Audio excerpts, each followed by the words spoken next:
Shalom Bapak Ibu yang terkasih dalam Tuhan Yesus, rekan-rekan sekerja di Trio Group.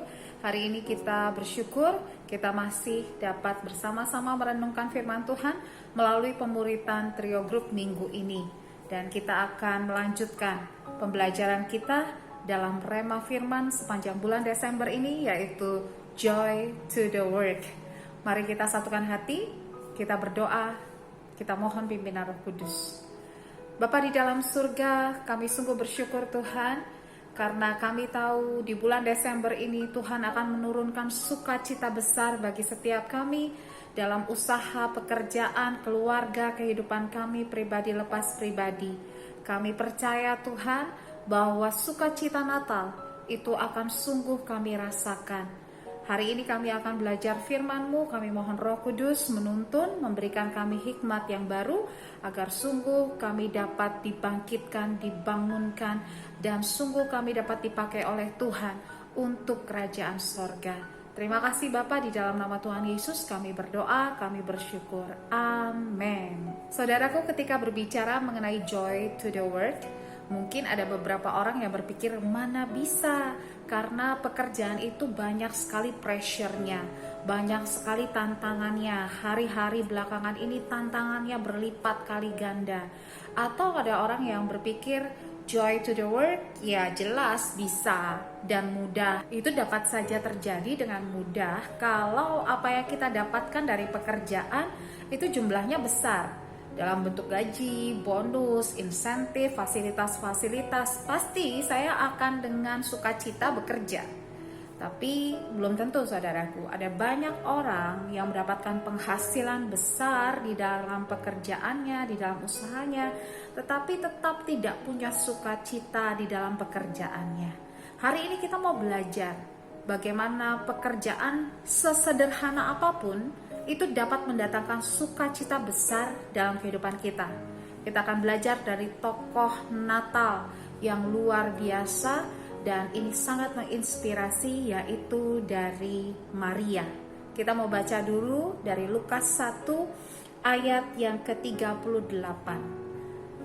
Ini adalah perkataan Maria yang sangat terkenal dan seringkali dipakai menjadi tema perayaan Natal.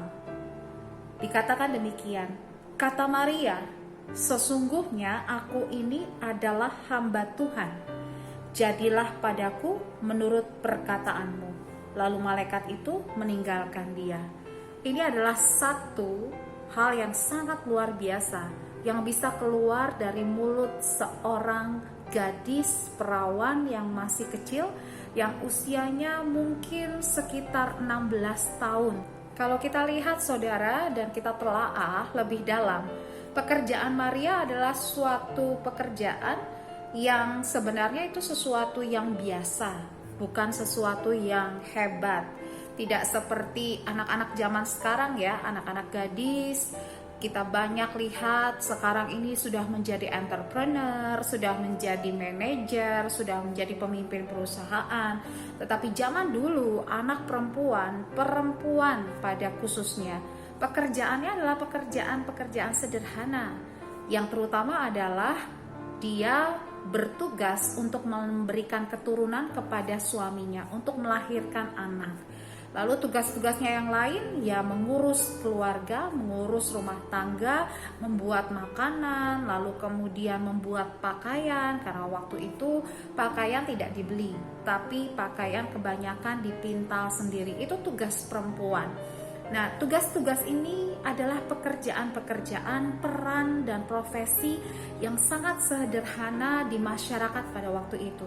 Tetapi seperti kita tahu, dari pekerjaannya yang kelihatan sederhana, dari perannya yang kelihatan biasa saja, Tuhan memakai Maria, bahkan menjadikan dia satu tokoh yang namanya disebut terus sampai hari ini. Saudaraku, satu pelajaran yang kita dapatkan dari Maria adalah apapun pekerjaan saudara, apapun peran saudara, saudara bisa dipakai Tuhan untuk menjadi suatu alat yang besar dalam kerajaannya. Tidak peduli apakah peranan saudara di perusahaan ini adalah peranan yang biasa-biasa, atau saudara adalah seorang pemimpin, saudara adalah seorang tim leader. Saudaraku dapat dipakai oleh Tuhan untuk membuat suatu pekerjaan besar yang berpengaruh, yang berdampak untuk banyak orang. Kuncinya adalah satu ya saudaraku. Kuncinya apa yang dikatakan oleh Maria di ayat 38? Sesungguhnya aku ini adalah hamba Tuhan. Jadilah padaku menurut perkataanmu. Dalam kalimat ini, Maria menyerahkan totally kehidupannya, peranannya, pekerjaannya yang sederhana itu dalam tangan Tuhan. Dia katakan bahwa Engkau adalah Tuhan atas hidupku, atas pekerjaanku, atas peranku sebagai seorang gadis perawan. Engkau berdaulat penuh untuk menggunakannya sesuai dengan kehendakmu. Saudaraku, hari-hari ini jika engkau mau sukacita itu ada dalam pekerjaanmu, tantangannya adalah apakah engkau mau memberikan kepada Tuhan pekerjaanmu, perananmu, jabatanmu untuk Tuhan pakai, sehingga apa yang menjadi rancangan Tuhan itu dapat dilakukannya seturut kehendaknya atas kehidupan kita, atas pekerjaan kita, sehingga sungguh dapat dipakai Tuhan menjadi saluran berkat dan bahkan jadi dampak untuk banyak orang. Jadi saudaraku, tidak ada peran yang terlalu kecil, profesi yang terlalu sederhana, pekerjaan yang tidak terlalu penting, yang tidak bisa dipakai Tuhan untuk menjadi dampak, untuk menjadi berkat, untuk dipakai menjadi alat kerajaan sorga. Kita belajar bahwa Daud telah dipakai Tuhan sejak dia hanya menjadi gembala 2-3 ekor domba. Lalu kemudian Yosua itu dipakai Tuhan sejak dia menjadi bujang dari Musa, pembantu Musa. Dan kita banyak kali belajar dari tokoh-tokoh Alkitab yang lain bagaimana Tuhan memakai orang yang sederhana, yang biasa saja untuk melakukan pekerjaan besar. Kuncinya adalah mereka menyerahkan profesi mereka, peranan mereka, pekerjaan mereka untuk Tuhan pakai. Kalau saudara ingin pekerjaan saudara, peranan saudara, apapun itu menjadi sesuatu yang besar, sesuatu yang mendatangkan berkat besar, saudara dipakai menjadi saluran berkat yang luar biasa untuk orang sekitar, untuk perusahaan. Satu kunci ini saudara harus pegang mulai hari ini. Serahkan pekerjaanmu dan katakan, Engkau adalah Tuhan atas pekerjaanku dan aku adalah hambamu. Terjadilah sesuai dengan kehendakmu, bukan kehendakku, bukan keinginanku, bukan rancanganku, bukan apa yang ada dalam pikiranku, tetapi apa yang ada dalam hati Tuhan. Itulah yang terjadi atas pekerjaanku dan aku bersedia melakukan yang terbaik. Sama seperti Maria, saudaraku. Ketika Maria mengambil tugas ini, mengemban tugas ini, yang dia lakukan adalah sesuatu yang natural, yaitu hamil dan melahirkan. Tetapi saudara, dia itu menghadapi tantangan yang besar. Bukan berarti ketika kita menyerahkan pekerjaan kita untuk dipakai oleh Tuhan, maka semua keadaan baik-baik saja. Tetapi yang kita tahu dan kita percaya, Tuhan beserta dengan kita. Seperti apa yang dikatakan oleh malaikat Gabriel kepada Maria. Dia katakan di ayat 28, "Salam hai engkau yang dikaruniai, Tuhan menyertai engkau." Karena dia ada dalam penyerahan diri kepada Tuhan, maka karunia Tuhan turun dan Tuhan menyertainya. Tantangan apa sih yang dihadapi oleh Maria? Oh, besar saudara. Tidak seperti zaman sekarang, orang yang hamil di luar nikah zaman sekarang dianggap sebagai sesuatu yang biasa. Tetapi zaman dulu itu termasuk dalam dosa berzina. Dosa berzina hukumnya zaman dulu adalah dirajam sampai mati. Ditimpuki dengan batu, dibawa ke ujung jurang, lalu dia akan dirajam dengan batu, dan kalau dia belum mati juga maka dia akan didorong ke jurang tersebut dan dipastikan mati di jurang itu. Itu adalah resiko besar. Itu adalah bahaya yang sangat besar yang Maria tanggung sebagai seorang gadis perawan yang akan hamil sebelum dia dinikahi oleh Yusuf. Dan itu adalah pertaruhan nyawanya. Saudaraku, mungkin ketika kita berjalan bersama dengan Tuhan, sudah menyerahkan pekerjaan kita, usaha bisnis kita untuk Tuhan pakai, pasti tidak berjalan mulus begitu saja. Kenapa? Karena Tuhan mau menunjukkan kasih setianya. Tuhan mau menunjukkan bahwa sungguh Dia yang bekerja untuk kita, menopang, menolong. Jadi ketika saudara berpikir bahwa hal-hal yang baik akan terus terjadi, tidak ada hambatan, itu bukan sesuatu yang Tuhan rancangkan buat kita ketika kita mau bekerja bagi Tuhan. Tetapi Tuhan sediakan tantangan dan pertolongan.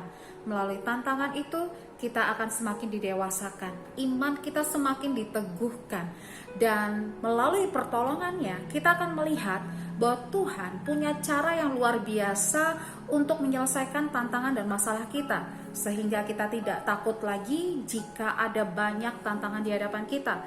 Terkadang orang menghindari tantangan karena dia merasa bahwa sumber pemecahan masalah dan tantangannya adalah kekuatannya, adalah kehebatannya dan pengetahuannya. Tetapi orang-orang yang menyerahkan pekerjaannya ke dalam penyertaan Tuhan dan dalam kehendak Tuhan, tahu betul bahwa Tuhanlah yang menjadi sumber semua yang dia butuhkan, sehingga semua tugas, peranannya, tanggung jawabnya, pekerjaannya itu dapat dia selesaikan dengan sebaik-baiknya. Karena Tuhan yang memberikan kekuatan, Tuhan yang memberikan hikmat, dan Tuhan yang memberikan jalan keluar. Dengan begitu, dia dapat menikmati sukacita besar di dalam pekerjaannya. Pekerjaannya bukan lagi menjadi tekanan, bukan menjadi pressure yang membuat dia stres, tetapi pekerjaannya adalah satu kesempatan di mana dia bekerja dengan Tuhan dan akan melihat perbuatan-perbuatan Tuhan yang ajaib. Seperti Maria yang kemudian di ayat selanjutnya, di ayat 46 sampai dengan ayat 55, dia menyanyikan nyanyian pujian.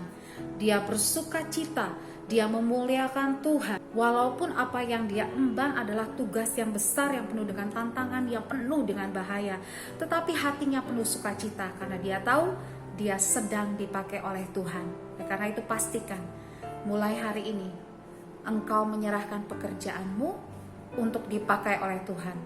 Karena ketika Tuhan memakai pekerjaan kita, peranan kita, profesi kita, apapun itu, bukan hal kecil yang akan dia lakukan.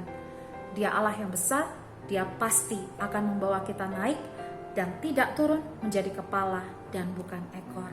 Mari kita tutup pemberitaan kita malam hari ini, kita berdoa.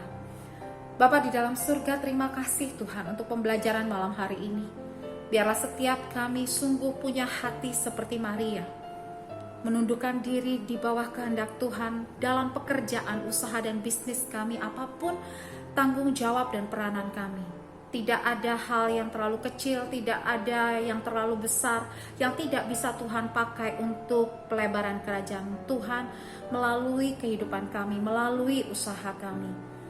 Kami mau punya hati yang seperti Maria Tuhan, supaya sukacita kami penuh atas segala talenta, pekerjaan, usaha dan bisnis yang Tuhan percayakan buat kami. Dan sungguh kami berbahagia, kami memuliakan nama-Mu karena kami dipakai untuk menjadi saluran berkat bagi banyak orang. Terima kasih Bapak, ini seru doa kami yang kami naikkan di dalam nama Tuhan Yesus yang mengajarkan kami berdoa. Bapa kami di dalam surga, dikuduskanlah nama-Mu, datanglah kerajaan-Mu, jadilah kehendak-Mu di bumi seperti di surga. Berikanlah kami pada hari ini makanan kami yang secukupnya, dan ampunilah kami akan kesalahan kami, seperti kami juga mengampuni orang yang bersalah kepada kami. Dan jangan biarkan kami masuk ke dalam pencobaan, tetapi lepaskanlah kami daripada yang jahat, karena Engkau yang punya kerajaan dan kuasa dan kemuliaan sampai selama-lamanya. Amin. Mari saudaraku, arahkan hatimu kepada Bapa di sorga dan terima berkat yang terbaik. Tuhan Yesus memberkati engkau dan melindungi engkau. Tuhan menyinari engkau dengan wajahnya dan memberi engkau kasih karunia. Tuhan menghadapkan wajahnya kepadamu dan memberi engkau damai sejahtera. Anugerah dari Bapa di sorga, cinta kasih dari Tuhan Yesus, persekutuan yang manis dengan Roh Kudus akan bersama dengan engkau mulai dari malam hari ini sampai Maranatha, bahkan sampai selama-lamanya. Amin. Amin. Selamat malam saudaraku, selamat beristirahat. Terus maju di dalam Tuhan, lakukan yang terbaik, dan Tuhan akan pakai saudara untuk menjadi saluran berkat yang luar biasa. Tuhan Yesus memberkati.